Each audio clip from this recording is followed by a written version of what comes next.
Welcome to our program on Kardec Radio. Welcome, dear friends, to Kardec Radio. It's the first day of the new year. Can you believe it? Yes, we made it. And we feel like it's a new day every day. You know, in our morning prayers, we say, welcome to the new day. God is asking us for renewal, welcoming us to a new day. And the new day has really come. Some people think that it's just a creation of humanity. No. It's a physical phenomenon. We have really turned another circle around the sun. It is a new journey for us. Nobody's kidding about it. Nobody's trying to trick us.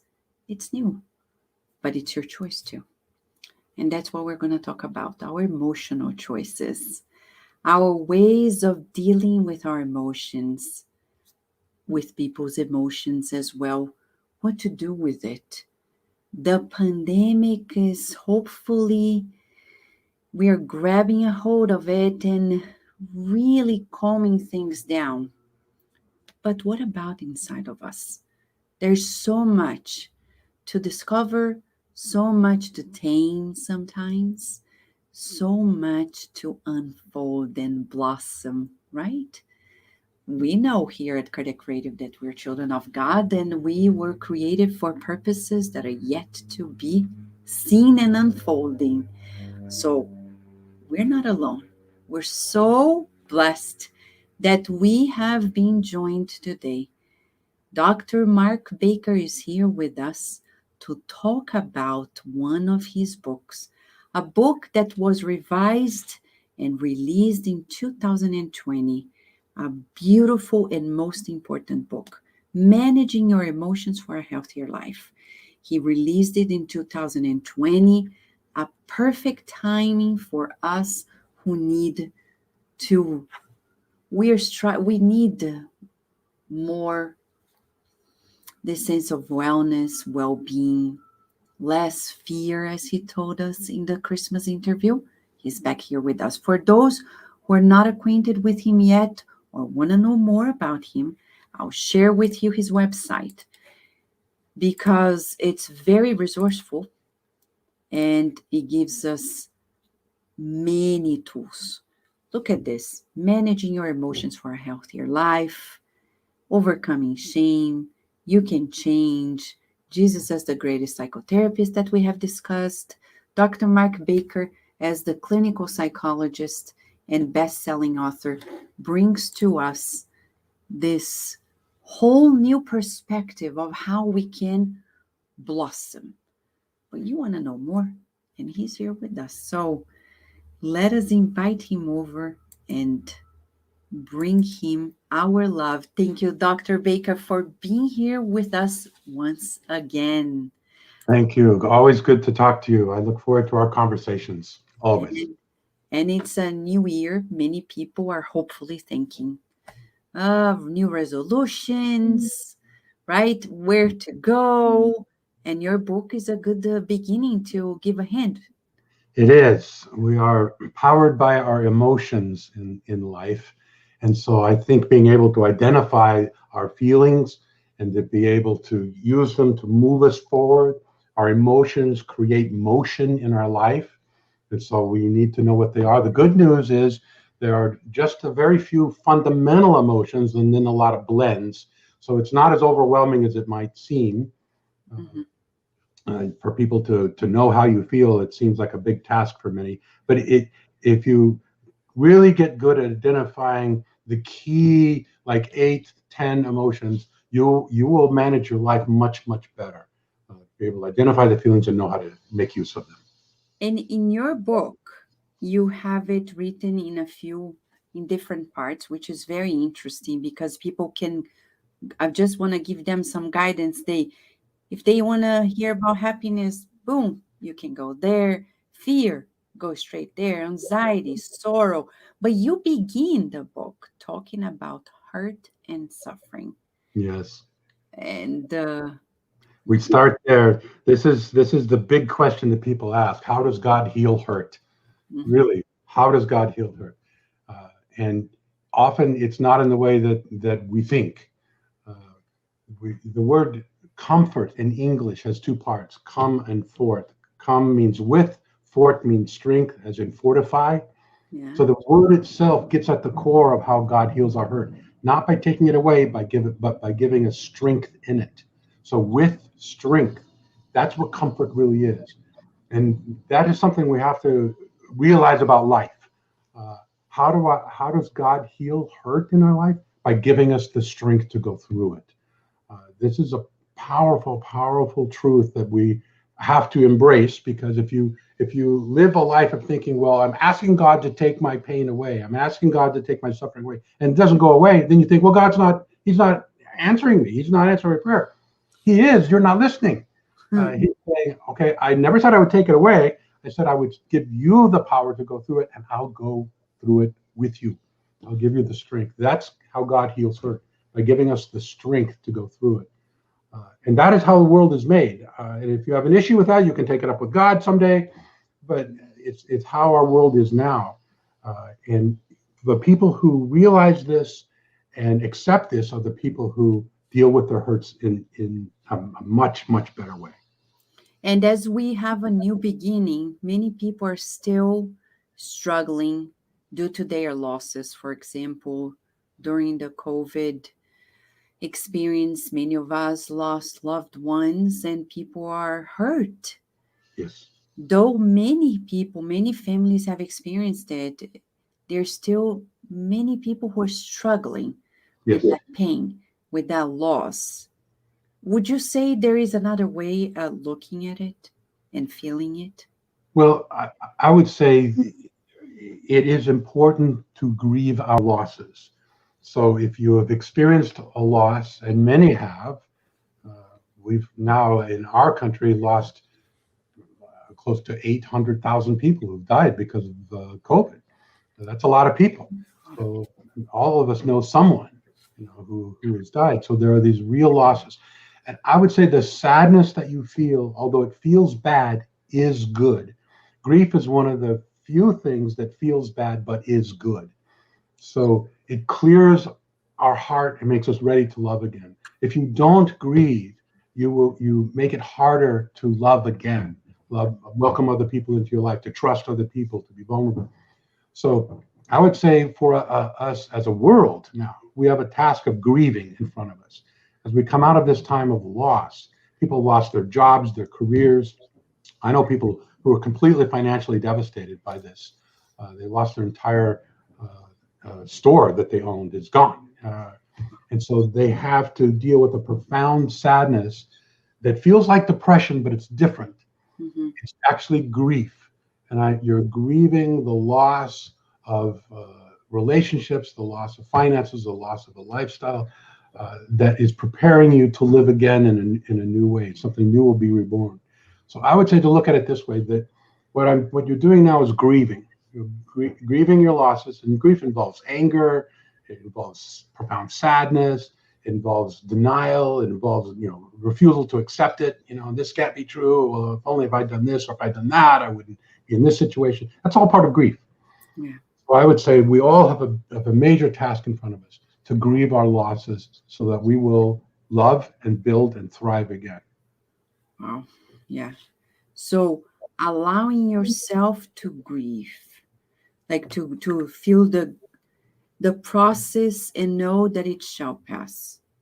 Yes, that grief is a process. It doesn't last forever. The sadness doesn't last forever. The anger doesn't last forever. Grief has a process. Now, it varies depending on the circumstance and the person as to how long it takes, but it usually is a process that comes to completion and the goal of grief is acceptance. Where we can come to a place where I accept this now. I once ran that company, it's gone. I once had that person in my life, they're gone. I accept my life now. Now I can move ahead. But if you don't accept your life as it is, you're stuck in the past. So yes, grief is a process that brings us to acceptance, so that we can move ahead.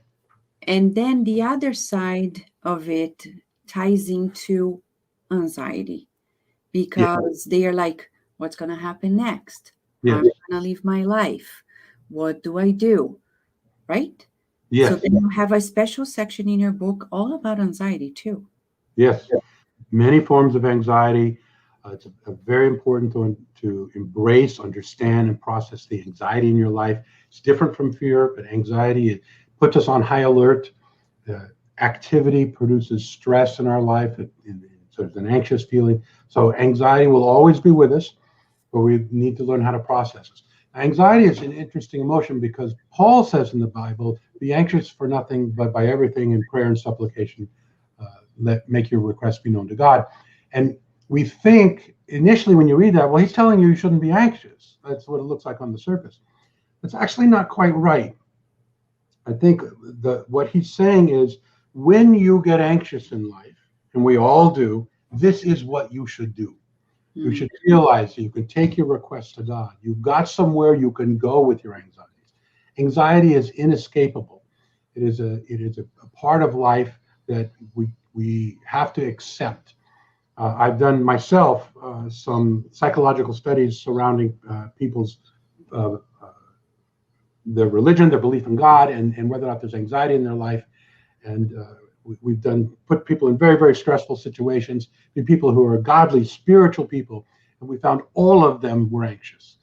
So if the circumstances are stressful enough, you will feel anxious. Anxious is that heightened feeling of nervousness that something bad might happen. It really just alerts us that something is going to happen. So all of our senses are now heightened. Yeah.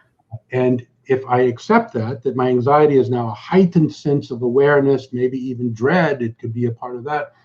But I have a God who's with me in it. I can pray to God. I can ask God for help. I can ask him for wisdom. Then my anxiety eventually comes back down. We have found that those people who have a deep relationship with God, although they get anxious, they come down with their anxiety faster. So if you get anxious, your relationship with God will help the anxiety go away faster than if you don't have a relationship with God. We know this to be true. So I'll say this about anxiety. It's unavoidable. It's a part of life, but you have a God who will help you with your anxious circumstances. If you ask him for help, he will help you. And this is where that strength comes in to calm us down during the times of trouble. Wow, that's very empowering. And nowadays, I've been talking, Dr. Baker, with several health practitioners that talk about people being they are more expressing more their frustrations, their anger. And you have a whole part of your book that talks about anger. What do you think is going on? Yes, there are several sources of anger. Unrelenting frustration leads to anger. That's one source. We all have been frustrated for almost 2 years now, and it's unrelenting. And so we're more irritable. We're more irritable when we're driving on the road. We're more irritable with other people, irritable with our spouses, with our family members. So being trapped and frustrated with no release leads to anger. Now, anger itself, as the Bible tells us, anger itself is not a sin, but people who are given to anger, people who repetitively anger, this leads to sinful behavior. Paul says, in your anger, do not sin. Don't let the sun go down on your wrath. This is Paul's wisdom. So he doesn't say anger is a sin, but he says, look out. Once you get angry, it could relate to sin. It could make you do something sinful. Anger itself, psychologically, is energy to solve a problem. That's what it is. Anger, at its core, is energy to solve a problem. Now, the trick is you have to figure out what the problem is that needs to be solved. Many of us get angry. We know there's a problem that needs to be solved, but we don't know what the problem is, so we just stay angry, and the anger doesn't go anywhere. It's not constructive. I like to say it this way. Think of anger as like a red light on the dashboard of your car. It tells you there's a problem under the hood of the car. Now, do you tap on the light and say, well, the problem is this light. Somebody needs to fix this light. No, you need to realize the light is telling you there's a problem under the hood. Figure it out. That's what Paul meant when he says, don't let the sun go down on your wrath. He was saying your anger is telling you something. Figure it out. Are you hurt? Are you scared? Are you frustrated? Anger is a secondary emotion, which means there's always something underneath it. I think that's what Paul was saying. He was saying, when you get angry, slow down, figure it out. Are you hurt? Are you scared? Are you frustrated? That's the problem you need to solve. Don't let the sun go down. Do your work and figure out the primary emotion underneath your anger. And I would say to anyone, the next time you get mad, get really mad, ask yourself, is something hurting you? Is something scaring you? Something frustrating you? And you are probably 85% of the time going to be able to solve your anger, because you're going to direct your energy to the real problem. Anger is not the problem. It's directing you to a problem. It's a wonderful resource for us when we understand it. Now, unrelenting frustration is a problem because the frustration is not going away. So we keep getting angry and the frustration doesn't go away, which keeps making us angry. So it requires great wisdom for us to figure out, okay, what can we do in the pandemic with our limitations? How can I address my frustrations in a constructive way that will reduce my anger? So you would say it's always like taking the positive side of things.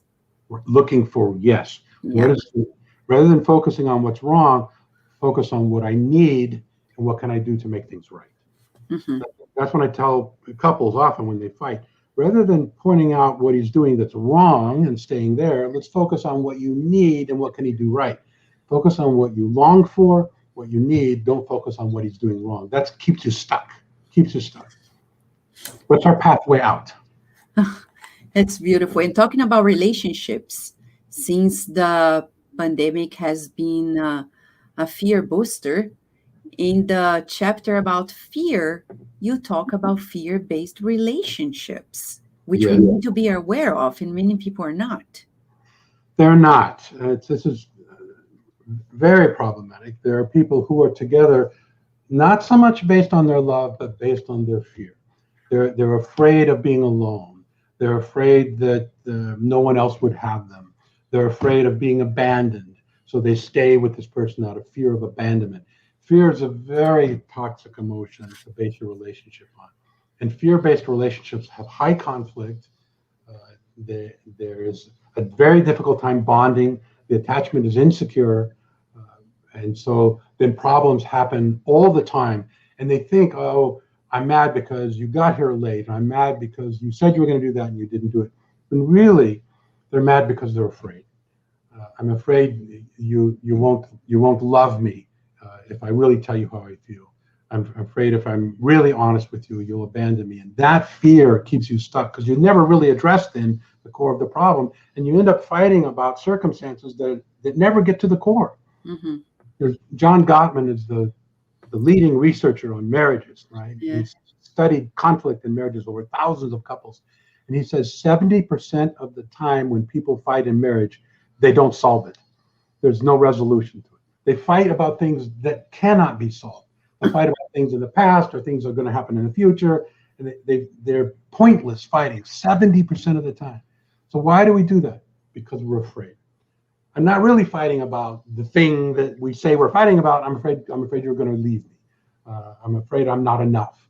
I'm afraid that somehow that I'm unlovable. These are the fears that certain relationships are based on, and so they don't solve the problems.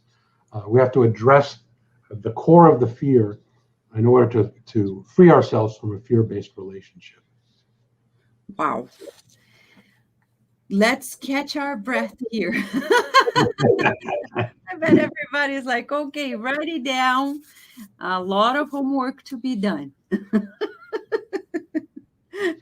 So, but of course, there is always hope, right, Dr. Baker? Because in your book, when we start going from hurt to anger and fear, shame, then we gravitate. It's as if I'm walking a journey, reading myself of this, and then I'll find happiness and love, the last two chapters. Yes. I love the way you put it all together, because it's not like a happy ending, but it really brings the best in us. It's so important to some people, they don't believe in happiness. They're like, no, I don't believe I can be happy in this life. And even if people tell them, you deserve to be happy, they're like, do I? Right. They doubt. We have many things inside our own minds that trip us up from our own happiness in life. Our own doubts about our worthiness. you know, Brene Brown has written many books about this, that the thing that trips people up from really a loving, fulfilling relationship is doubts about your worthiness. I don't feel I'm worthy of happiness or worthy of love. And that's a hidden belief. We don't admit that to ourselves. It's a secret, hidden belief that keeps us from the happiness in life.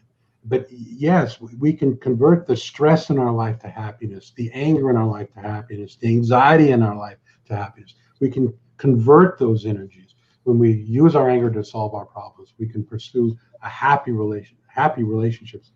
And you're right, I end the book with the section on love, because this is the most powerful way to live. I spent time in the largest maximum security prison in the country, here in the United States, in Angola, Louisiana. I spent many weeks there because the warden is a Christian, and he's profoundly revolutionized the prison there. I walked around inside the prison, and these guys are there for murder and armed robbery. They're serving life sentences. They're not going to get out. 99% of them die there because of the crimes they've committed against humanity. The society has thrown away the key. These guys can't be helped. The warden has taken a Christian approach to helping these men. He believes they are worthy of love, even if they don't believe they're worthy of love. He put a seminary in the prison and taught them, and they get degrees in Christian ministry, and taught them, no, you're worthy of love. The Bible tells you you're worthy of love. It's now the safest prison in the country. I walked around in this prison with no guards, no guns. I would go up to a prisoner, and they'd bring him out of his cell, and we could talk. The area that I was in, where it's been rehabilitated, was safe. There are areas that are still not safe, but the area that I was in, these guys were completely rehabilitated because the warden believed they're worthy of love. Warden has principles like for the guards. He would say, if you swear at an inmate, I will fire you. We're not going to treat them in an unloving way. And they then believe it. They come to see God loves them, and it transforms them. It's the most powerful way to live. You can transform lives that other people feel cannot be transformed. I've seen men who believe they're not worthy of love come to experience God's grace and believe they are lovable. This is where all of our emotions are leading us. All the problems in our life are leading us to the realization that you are lovable, that God loves you, and you can live in a more powerful way. And happiness grows out of that. Happiness is a byproduct of living well. Wow. And you begin that chapter talking about the Christian secret. Yeah. A very, very popular book is called The Secret. And that is that based on quantum physics, that there are certain attractor forces in the world, that if you think positive things will happen. And the Christian secret, while that's true, there are forces in the world that we can't see. And quantum mechanics, we think is a profound way of looking at the universe. What they leave out is that it's personal. The universe is personal. The Christian secret is, yes, there's a God who wants to transform your life and to provide you with the power to make things happen that you couldn't happen on your own. But he personally wants to engage in a loving relationship with you. That's the Christian secret. The quantum mechanics there's no God. There is no personal God. The book, The Secret, talks nothing about a personal God. The Christian secret is, we'll give you all of that, plus a personal relationship with a living God who will empower you to get the things that you need in life, you truly need in life. And he will empower you to do that. It's a secret that's open to all those who would like to have it, would like to know about it. And you agree that those who are here thinking about New Year, new beginnings, we have touched several different main elements that has been happening in many people's lives. And now the most important, love. There are people who want to begin a new year and say they believe in love. That love is all there is. Is it? Well, God says he is love, but love is not God. It's not the same thing. We have a personal God that engages just like you and I are engaging now. And we have a certain love relationship, but it's personal. Love itself is not God, but God is a manifestation of love. So yes, there are people that say that love is all there is and that's all that matters if you're a loving person. That is a very good but limited life. And you will run into problems with that limited view of life. The way the universe is constructed, and this is the Christian secret, is that the universe was created, was not an accident. Mm-hmm. All the scientists who even go back to the Big Bang, no one can answer what happened before that. Mm-hmm. I mean, where did DNA come from? Why can't we explain life? We can't explain it. No scientist can explain it. Only our belief in God can explain that. There's a being outside of our understanding in a dimension we cannot even perceive with a three-dimensional brain, who has entered into our dimension. He created us on purpose. That is the Christian secret, that you have a purpose in life. And yes, you want this year to be a loving year more than any other year, but you have a God who invites you to have a relationship with him to give you the power to do it. A personal God that knows the very number of hairs on your head. That is our secret. And you can transform your year this year by inviting that power into your life. So if some people say, Vanessa, when I am angry, I cannot pray because I'm ashamed. But that's when you need to pray, right? That is when you need to pray the most. You think he hasn't heard it before? Read the Psalms. David was always mad and angry and complaining, That's when you need to pray the most. Absolutely. And be honest. You think you're fooling him? Yeah. God knows. He's a big God. He can take it. So that's the message of hope for the new year, right, Dr. Baker? You That's want to right. add anything for those who are here with us? We have a God of hope who wants to make this the best year of your life. You've gone through suffering the last year. You've gone through losses the last year. He knows that. He knows the depth of your emotions that you have felt, good and bad. And he's offering you a path to happiness and to love. And you can ask him for assistance this year. You can ask him right now, help me this year. Give me the strength. Don't pray for peace, pray for strength. Give me the strength and you will find the peace this year. May God bless you. Thank you so much, Dr. Baker, again and again for your presence, for your works, for your very strong positive message, and for this book, Managing Your Emotions for a Healthier Life. I have here on my phone. You can buy it at Amazon, anywhere, but go to Dr. Baker's website, drmarkbaker.com. Get to know more and begin this new year with God. It will be surprisingly different. And if you know God, you have been with God, just deepen the relationship. Right, Dr. Baker? Bye-bye. Thank you so much. And dear friends, we hope you have a lovely year. And write to Kardec Radio, because we are always here nourishing our souls. And remember, this is just a new beginning. And a new beginning with God is always different. Thank you, friends.